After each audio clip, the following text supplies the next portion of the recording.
Rashad Bateman, the only receiver on this roster with proven production, is reportedly facing 3 family violence charges in Georgia, and word of his arrest broke just days ago. For a player who's already been carrying years of friction with the team, a questionable contract, and doubts from the people who follow the Ravens closely, this might be the final straw that ends his time in Baltimore for good. And the question that lingers isn't just what the NFL decides to do with him. It's whether the Ravens finally admit what a lot of people have been saying for a while now, that maybe they should have never bet on this player in the first place. Because what happens next could define not just his future, but the future of this entire offense. This Ravens offense has looked like it was missing a piece since the calendar turned to spring. Back in March, some quality tight ends walked out the door in free agency, and the front office didn't really replace that production. Then in April, instead of moving on from Rashad Bateman, a guy who's been mercurial, pouty, and honestly pretty ineffective when you strip away the name recognition, they decided to just run it back with him as a potential starter. I want you to sit with that for a second, because it tells you a lot about how this front office thinks. They had a chance to move on from a player who's clashed with coaches and never really delivered, and they chose comfort over change.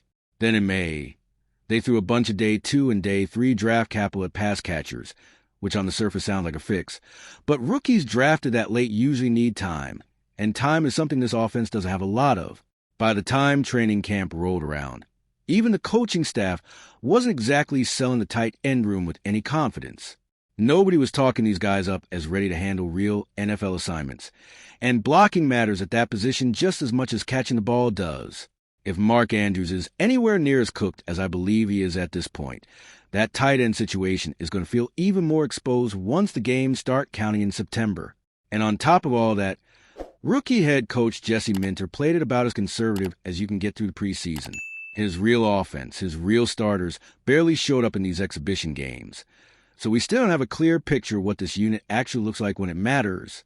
That conservative approach might have made sense a month ago, but it's about to collide with a situation nobody in that building can just ignore anymore. Because now Bateman is facing 3 family violence charges out of Georgia. And this isn't some rumor floating around. It's an arrest that came to light last week. The details in the police report are disturbing, and I'm not going to sugarcoat that. This is a legal matter. It's serious, and it's the kind of situation that goes well beyond football. The NFL is already looking into it, and that matters here because the league doesn't need a conviction to act. If the league decides it's not in their best interest to have a player representing a franchise in this league in the workplace and on the sideline, they can put him on the commissioner's exempt list, and that's a real possibility in this case. Legal proceedings like this can drag on for a long time, but the NFL has shown before that they'll move on their own timeline when it comes to discipline, separate from whatever happens in court. I'll be honest with you, I don't think Jesse Minter is going to be able to just say no comment and have that work for very long. This isn't a football question he can deflect with coach speak. There's a 3-month-old child connected to the situation. There's a real human element here, and a franchise can't just stonewall its way through something like this without the story following them into the season. So now you've got a rookie head coach, a receiver room that was already a question mark, and a legal situation involving one of your few proven pass catchers all colliding at the exact same time. That's not a coincidence of bad timing. It's a direct result of decisions this front office made months ago, and it's about to force their hand on a guy they should have moved on from a long time ago.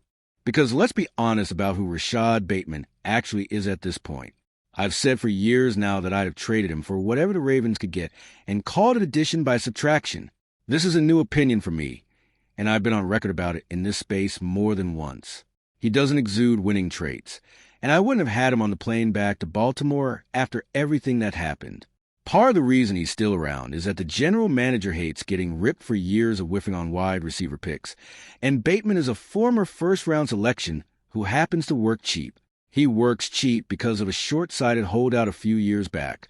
One he went through against the advice he was actually getting, and it cost him valuable service time. That's not a storyline of resilience. That's a guy who bet against himself and lost.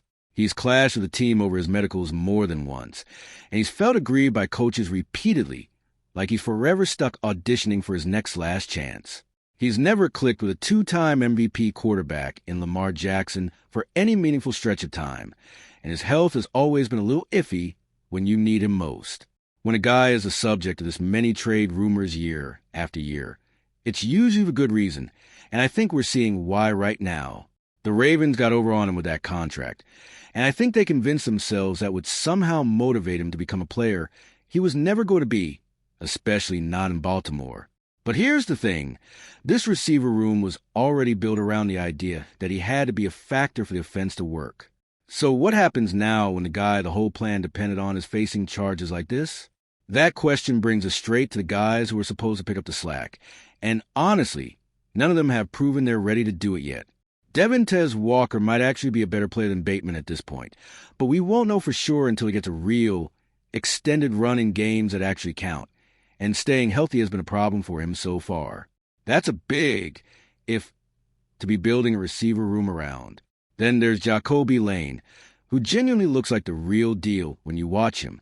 But rookie receivers almost always face a steep learning curve, and consistency tends to be the hardest thing for a young guy to find right away. Preseason football can be a pretty fickle indicator too. So as encouraging as Lane has looked, I'm not ready to hand the keys to this offense just yet.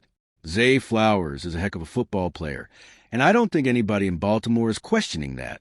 But he's not getting any taller, and there's only so much a smaller receiver can do carrying a passing attack on his own, especially against bigger, more physical secondaries in this division. You need more than one reliable option out there, and right now that's exactly what this offense is missing. That's the part that worries me most about all of this. This wasn't a receiver room built with real depth or real proven talent beyond one guy. And that one guy is now facing a legal situation that could pull him off the field entirely. If the front office had actually addressed this problem back in the spring, instead of hoping Bateman would magically turn a corner, we might not even be having this conversation right now. And it's not just the receiver room that's taking a hit here either. Last week in Minnesota, the Ravens lost their second-best center on the roster for the entire season, and that alone is a significant blow to an offense trying to find its footing under a new coaching staff. Combine that with the Bateman news breaking in the same stretch, and you've got two major problems hitting this offense at almost the exact same time. A forward-thinking organization would already have a plan in place, both for how to handle the public relations side of the situation involving a 3-month-old child, and for how to actually go find capable replacements at receiver if Bateman ends up sidelined or removed from the team. I don't get the sense that this front office has been that proactive up to this point, and that's what concerns me heading into the season. You have to wonder if this finally forces the Ravens to go outside the building and look at the trade or free agent market for another receiver, because relying on an improving rookie and a receiver who can't stay on the field isn't a real plan. It's a hope. Jesse Minter is stepping into his first year as a head coach, and this is about as tough of a real-world test as you can get thrown at you before the season has even kicked off. So here we are, with training camp winding down, real questions about the offensive line, a tight end room nobody's confident in, and now a legal situation hanging over the one proven receiver this team has. That's a lot for a rookie head coach to manage all at once, and how the front office responds in the next few weeks is going to tell us a lot about whether they're serious about fixing this or just hoping it goes away on its own. When you step back and look at everything, this Ravens offense has been dealing with a talent gap at receiver since the spring, and instead of fixing it, the front office leaned on a player in Bateman who's clashed with the team for years. Now that player is facing serious legal charges, and the depth behind him is either unproven, injury-prone, or physically limited in ways that matter against good defenses. I think the situation forces the Ravens to finally confront something they've been avoiding for months. This isn't just about one player's legal trouble anymore. It's about whether this front office is willing to actually go get real help at receiver, instead of hoping their young guys figure out on the fly in a season where Jesse Minter is already learning the job on the fly as a first-year head coach. The margin for error here just got a lot smaller. What do you think the Ravens should do about their receiver room with everything going on with Bateman right now? Let me know your thoughts down in the comments.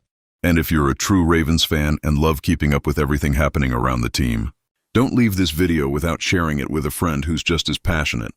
They're definitely going to enjoy this. See those videos on your screen right now? I picked the first one especially for you, and the other is recommended by YouTube. Go check them out, and I'll see you in the next video.